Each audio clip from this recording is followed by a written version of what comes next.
અને આ તો મોલ. અને બીજી એક વસ્તુ હું તમને બતાવવા માંગુ છું, આ છે મોટું મધ જોવા મળે ગયું ભાઈ, એક જેડ ઉપરની સાઈડ. આ વિડીયો હોય ત્યાં એના લોકોની હાલત શું થાય.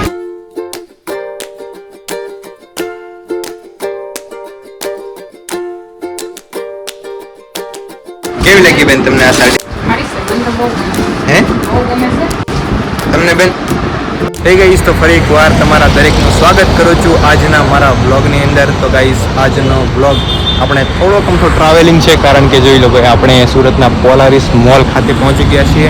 આપણા એક મારો જે ભાઈ છે માસિયાભાઈ એને મળવા માટે. હાલમાં અત્યારે એને જે શોપ ઉપર છે કામ કરે છે, તો ત્યાંને મળવા માટે આવી ગયો છું. જોઈ લો અત્યારે મોલમાં પહોંચી ગયો છું.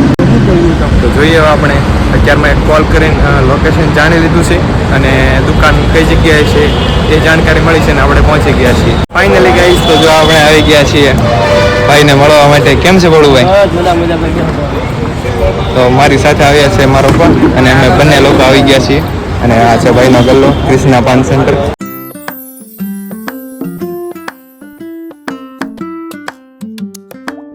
ચાલો બળુભાઈ,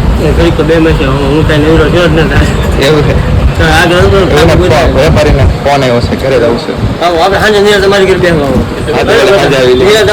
આવ્યા હતા આપણે મારે ભાઈને મળવા માટે અને મસ્ત જો ભાઈને મળી લીધા. અને આ તો મોલ. અને બીજી એક વસ્તુ હું તમને બતાવવા માંગુ છું, મોટું મધ જોવા મળે ગયું ભાઈ, આવ એક જેડ ઉપરની સાઈડ.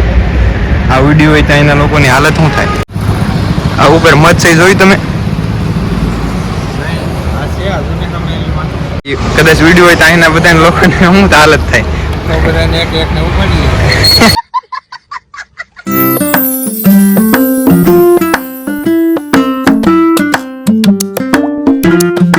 તો ગાઈસ અત્યારમાં હું આવી ગયો છું ઘરે, અને આ રૂમની અંદર મારો પપ્પા સાડી છે એ ગોઠવી રહ્યા છે. ગોઠવાઈ ગયું પપ્પા? બધી હાડી વ્યવસ્થિત ગોઠવવાની છે આવી રીતે. એક લાઈન આ બાજુ કરી નાખી છે આ દિવારે, અને બીજી આડી લાઈન આ રીતે આ દિવારે કરી નાખી છે. બાકી વધારાની હાડી આવી રીતે ગોઠવી દીધી છે. આખી રૂમ છે ઘર નથી લાગતું, ગોડાઉન થઈ ગયું ને એવું લાગે. શું કરો છો પપ્પા? હું ફોટા મોકલું છું ભાઈને. હું ગોઠવાઉં? હે ના કે જો કઈ મદદની જરૂર હોય તો વ્લોગ તો આપણે ગમે ત્યારે શૂટ કરી લેવું.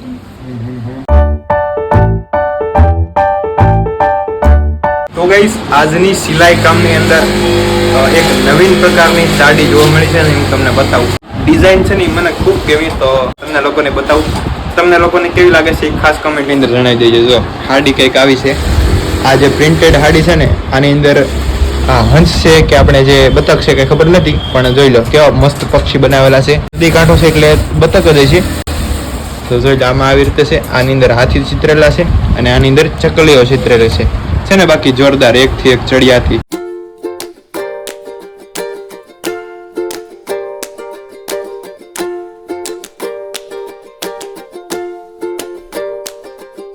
કેવી લાગી બેન તમને આ સાડી? રોજ તમે સાડી બનાવવા નીકળતા તો ઘણી અલગ છે, તો કેવી લાગે છે? હે તમને બેન નથી ગમતી? મમ્મી કઈ બાજુ ગયા છે? ધાબા ઉપર છે. ચાલો તો હવે એક મુલાકાત મારા મમ્મીની પણ કરી લઈએ. તો ગાઈસ આવી ગયા છીએ આપણે અગાશી ઉપર, ધાબા ઉપર, છત ઉપર, જે કયો એ. શું કરો છો? કેટલા બાકી રહ્યા?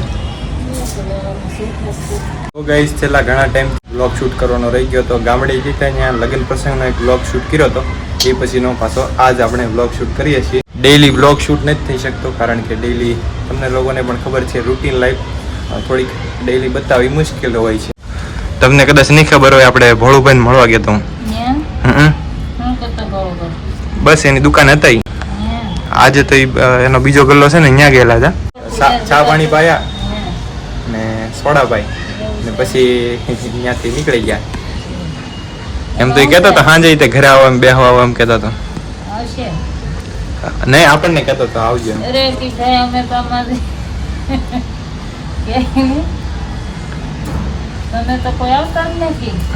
તો ગાઈસ બધી જગ્યાએ તો લગભગ આ વસ્તુ શક્ય નથી, પણ અમે જે ઘરે રહીએ છીએ ને અહીંયા તો છે. એ વસ્તુ છે આ વસ્તુ નહીં, જગ્યા. ધાબુ છે એના ઉપર મસ્ત આપણે મંદિર બનાવેલું છે. જોઈ લો ભાઈ, મસ્ત સવાર સાંજ બંને ટાઈમ માતાજીના દર્શન થઈ જાય. તો ગાઈસ અત્યારમાં હું પાછો ફરીવાર આવ્યો છું અગાશી ઉપર. પહેલાં નીચે હતો, ત્યાંથી ઉપરની ધાબા ઉપર આવી ગયો. તો જોઈ લો ભાઈ પાછળનો જોરદાર સરસ મજાનો વ્યૂ. અને ભાઈ જોઈ લો ઝીરો સિવિલ સેન્સ. અહીંયા હું ભાઈ વિડીયો બનાવું છું અને આ ભાઈ મોબાઈલ જોતા જોતા વચ્ચે આવી ગયા છે. ઝીરો સિવિલ સેન્સ અત્યારમાં એક ટ્રેન્ડ ચાલી રહ્યો છે. ગમે ઇન્સ્ટા ખોલો, ગમે તમે સોશિયલ મીડિયા એકાઉન્ટ ખોલો એટલે આપણે છે ને ઝીરો સિવિલ સેન્સનો ટ્રેન્ડ ચાલી રહ્યો છે. लेकिन एक सेकंड इस सज्जन को क्या तकलीफ है भाई? ટ્રેન્ડ ચાલી રહ્યો છે માર્કેટમાં. તો આપણે પણ થોડો ઘણો ક્લિપ શૂટ થઈ જાય એટલા માટે ભાઈ સાગરભાઈને આપણે વિડીયોમાં લીધા છે. કેમ છે સાગરભાઈ? મસ્ત મસ્ત. તો બાકી તમારે અમારો રીલ્સ જોયું હોય તો ઇન્સ્ટા પ્રોફાઇલ છે. હા, તમને ડિસ્ક્રિપ્શનમાં પણ લિંક આપી દઈ, આ ભાઈની તે મારી તે, તો ત્યાં પણ ફોલો કરજો. સરસ મજાના જોવે છે એ લોકોને તો ખબર જ છે, બાકી જે નવા વ્યુઅર્સ હોય એના માટે. તો જોઈ લો સરસ મજાનો અહીંથી આપણને સનસેટ દેખાઈ જાય અને આવો કંઈક વ્યૂ છે આપણા ધાબામાંથી. સાંજનું વાળું કરી નાખ્યું અને અત્યારમાં જો પાછું આ સાડીની અંદરથી આવી રીતના કંઈક અલગ પ્રકારની સાડી છે, કાગળ નીકળે છે, પેકિંગ કંઈક થોડુંક વ્યવસ્થિત કરેલું છે એટલા માટે. અને અત્યારમાં ભાઈ જોયો ઘડીકમાં કેમ ટાઈમ ગયો એ ખબર ન રહી.